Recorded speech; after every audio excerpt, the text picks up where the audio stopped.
Lil Meech's closest friend is just exposed as the real reason 50 Cent found out about Meech allegedly snitching on BMF's underground operations.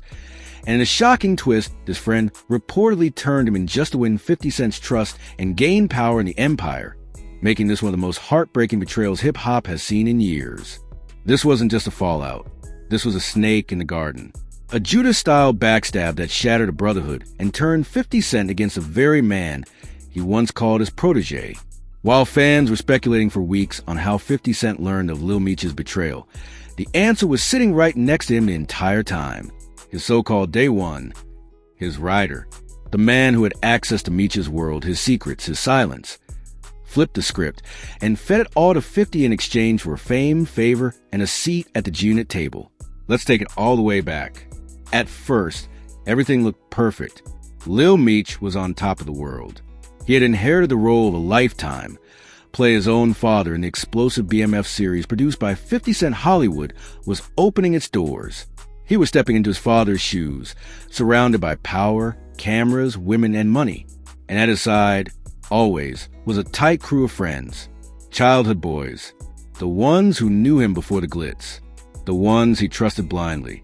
But behind every throne, there's a traitor waiting to collect a reward.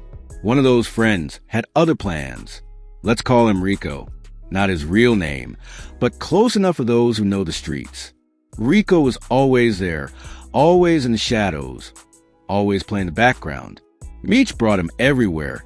Studio sets, press events, VIP lounges. He wasn't just a plus one, he was family. But while Meech saw a brother, Rico saw a check. According to multiple insider sources from the G-Unit camp, Rico began talking to 50 Cent weeks before the drama exploded. Quietly, carefully, positioning himself not as a loyal friend, but as an insider with information.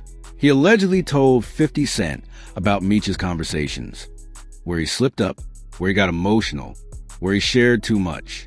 Rico claimed that Meech had exposed some still active BMF underground dealings, perhaps unknowingly in private talks. But Rico, he wasn't just listening. He was recording. Let that sink in. The betrayal ran so deep, Rico didn't just tell 50. He brought proof. He showed receipts, call logs, messages, even voice notes. And once 50 heard them, that was it. The switch flipped. The trust was broken. The fallout began. Now, if you followed 50 Cent's career, you know one thing. He doesn't play with betrayal. He doesn't warn you. He doesn't talk it out. He moves in silence, then strikes loud. And that's exactly what happened. Within days, Lil Meech was off the radar, dropped from show meetings, blocked on calls. Then came the rumors of a beatdown, allegedly ordered by 50 himself. But what everyone missed back then was the how. How did 50 know? Why did he react so violently? And now, with his bombshell about Rico leaking to win favor, it all makes sense. This wasn't about snitching to police. This was street snitching, code breaking. Rico didn't go to the feds. He went to boss.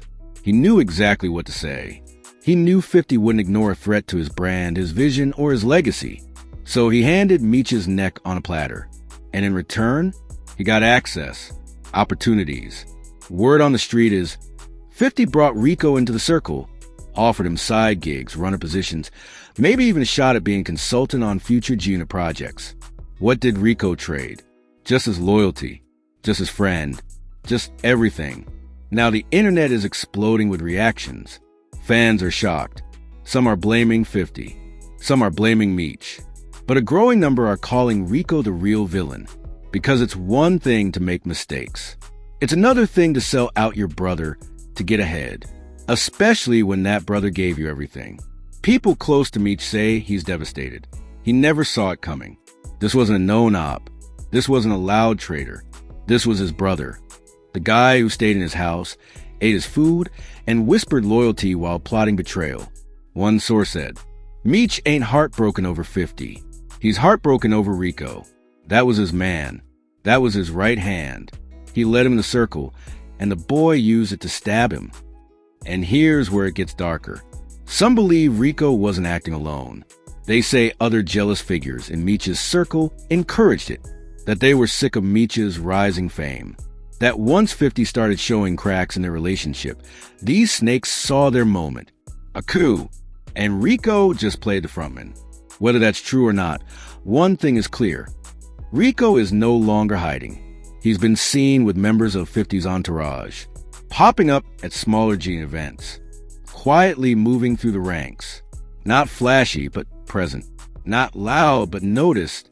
And now that fans know the truth, he's marked, not in a violent way, but in reputation. Rico is now known as the Judas of the BMF story, the one who sold out family to secure favor. And in the streets, that stain don't wash off. Meanwhile, Meech has gone quiet. No direct statements. No clapbacks. Just cryptic posts. Emotional song lyrics. A few low-key club appearances. He looks different. Hardened. Alone. Some say he's regrouping. Others say he's plotting his comeback. But if you know Meech's bloodline, one thing's for sure. He ain't done. There's even talk that he may leave Hollywood altogether. That he might link back with his real family. Go underground. Rebuild away from cameras. That this betrayal, this heartbreak, reminded him that fame comes with a price he might not want to pay. And 50? He's moving like the Godfather now. He made his move, exposed